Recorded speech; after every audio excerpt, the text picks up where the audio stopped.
এবং আমাদেরকে আল্লাহ তাআলা সুবহানাহু মসজিদে এসে বসে জিকির করার সুযোগ করে দিয়েছে। এজন্য বলুন আলহামদুলিল্লাহ। যারা বলেন আলহামদুলিল্লাহ, মুখ খুলে কথা বলবেন। দুরূদ শরীফ পড়ার একটা উপবিধি আছে, সেটা আমরা বলবো। আলহামদুলিল্লাহ বললে তার উপর সেটাও বলবো। সুবহানাল্লাহ বললে কিভাবে সেটাও আমরা বলবো। আলহামদুলিল্লাহ রাব্বিল আলামিন আর রহমানির রহিম।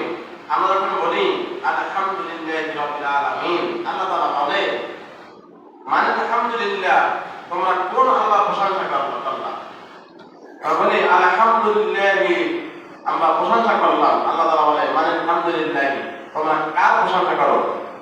আমরা তখন পরে বলি লিল্লাহি রাব্বিল আলামিন, ইয়া আল্লাহ, আমরা তো সেই আল্লাহর প্রশংসা করলাম যেই আল্লাহ কুল কায়নাত সারা জাহানের মালিক। বলেন সুবহানাল্লাহ। আল্লাহ তাআলা বারবার সূরা ফাতিহাকে জিজ্ঞেস করে আমাদেরকে, সূরা ফাতিহার ভিতরে আপনার আমার আল্লাহর সাথে কথা বলা হয়ে যায়। বলেন সুবহানাল্লাহ। এখন আমরা দুরূদ শরীফ পড়তে এখানে পড়ি না, পড়ি নিজে নিজে পড়ি না। জিকির আমরা নিজে নিজে করতে চাই না। নামাজ আমরা নিজের স্বইচ্ছায় ইচ্ছা করে জামাতের সাথে হাজির হতে চাই। ইচ্ছা করে চাই না, মানুষের চাপে পড়ে, সমাজের পরে চাপে পড়ে, টুপি চাপি পাঞ্জাবি টুপি পরে বাইর হয়। কিন্তু একটা বান্দা, আল্লাহর এক বান্দা জীবনে নামাজ পড়ে নাই, রোজা রাখে নাই, ভালো কাজ করতে পারে নাই, কিন্তু বান্দা সবসময় আল্লাহর নবীর উপরে দরুদ পড়তে বলতে সুবহানাল্লাহ।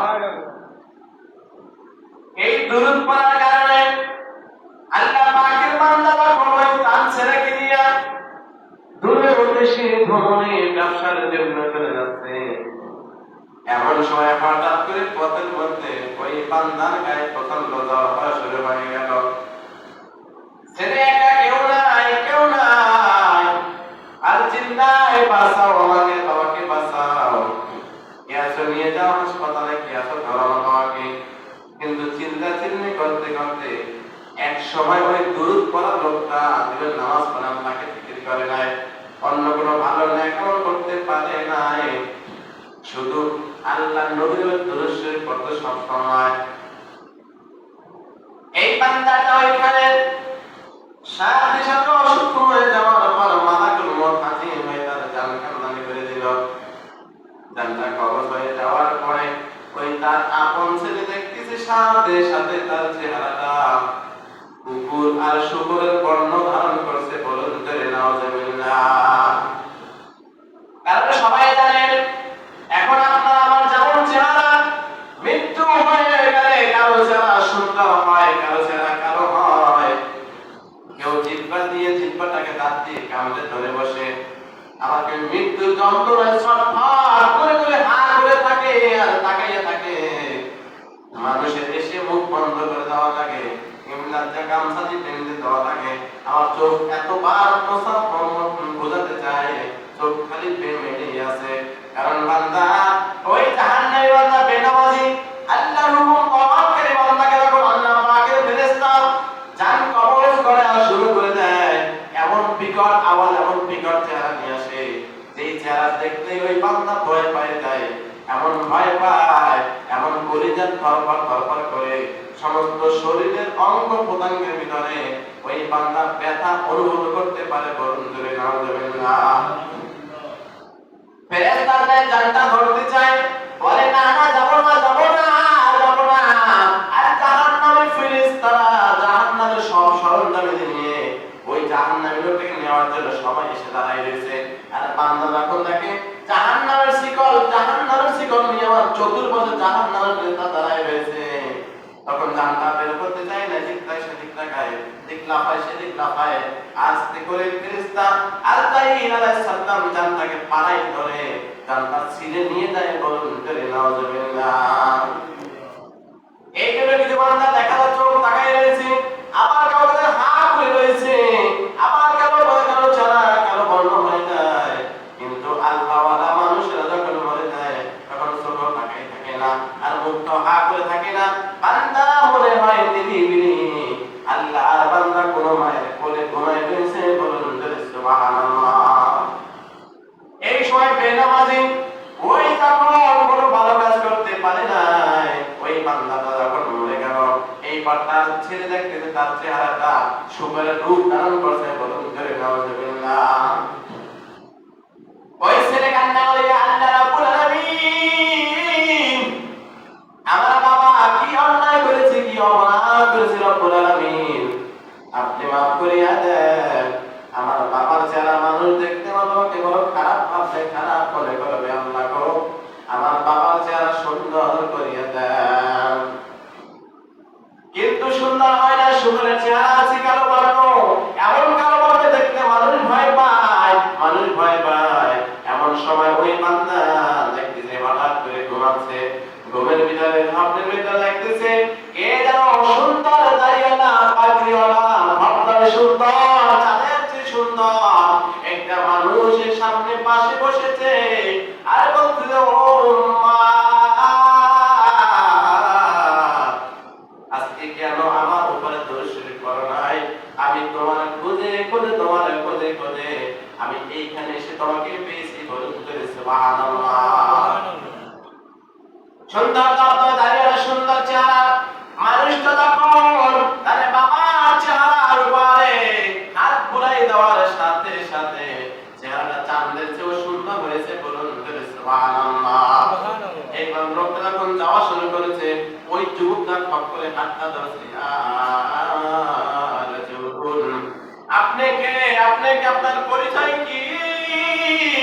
এতক্ষণ পর্যন্ত আমার বাবার চেহারা সুন্দরের বর্ণ ছিল, আজকে আপনি হাত দেওয়ার সাথে সাথে সুন্দর চেহারা হয়ে গেল, আপনি কি আপনার পরিচয়টা কি আমাকে বলিয়া দিন। বলতেছে ও মা, তোমার বাবা আমার উম্মাত, আমার উম্মাত,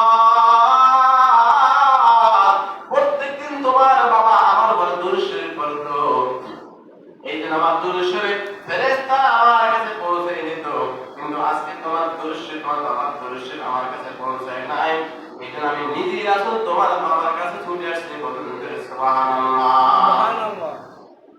আল্লাহ তাআলা বলে, আল্লাহ নবী বলতেছি, একবার যে ঈমানের বিশ্বাসের সহিত যে একবার আল্লাহ নবী বলে দুরূদ শরীফ পড়বে, আল্লাহ পাক রব্বুল আলামিন তার জন্য 10টা রহমতের দরজা খুলে দেবে, 10টা নিয়ামত বাড়ায় দেবে, আপনার জান্নাতটা কাছে এনে দিবে, জাহান্নাম দূরে সরাই দেবে।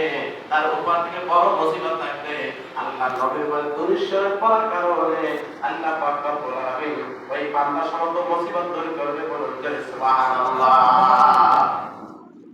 এই জন্য আমরা যদি দুরূদ শরীফ পড়লে নবী খুশি হয়, আর নবী খুশি হলে আল্লাহ খুশি হয়, আর নবীর সাথে যারা বেয়াদবি করবে, নবীর সাথে যারা অন্যায় করবে, ডাইরেক্ট সরাসরি সে আল্লাহর সাথে অন্যায় করলো, বলুন যে নাউজুবিল্লাহ। কারণ হচ্ছে আল্লাহ নবী, আল্লাহ তাআলাকে এত বেশি ভালোবাসে, আমার আল্লাহ নবীকে এত বেশি ভালোবাসে, আল্লাহ নিজে ডাইরেক্ট আয়াতে বলেছে, ও দুনিয়ার মানুষ, আমি আল্লাহকে পেতে চাই, আমার বন্ধুকে আগে ভালোবাসো, আমার বন্ধুকে ভালো না বাসলে আমি আল্লাহর সামনে তোমার আসা দরকার নাই।